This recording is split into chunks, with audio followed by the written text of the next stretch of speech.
उमेरले जति नै ठुलो हुँदै गए पनि हामीभित्र त्यो एउटा बच्चापन लुकेको हुन्छ भनेर मलाई आज मात्र थाहा भयो।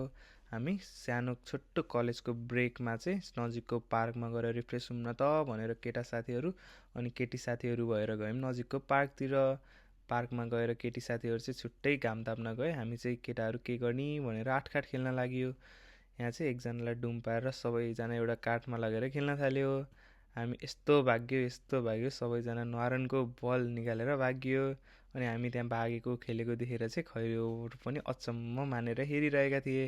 हामीले कसैलाई डिस्टर्ब नगरिकन एकदम राम्रोसँग रमाइलो गरेर खेलिरहेका थियौँ।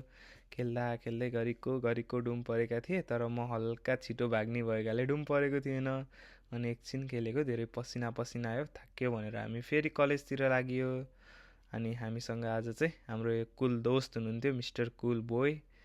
अनि उहाँ चाहिँ हाम्रो बडी बिल्डर जिम दादा।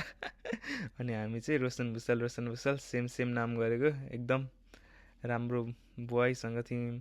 अनि उहाँहरू चाहिँ भाँडाकुटी खेल्नु रहेछ, हामी पनि जोइन गरियो। अनि एकछिन बसेर कलेज फर्कियो। Thank you for watching.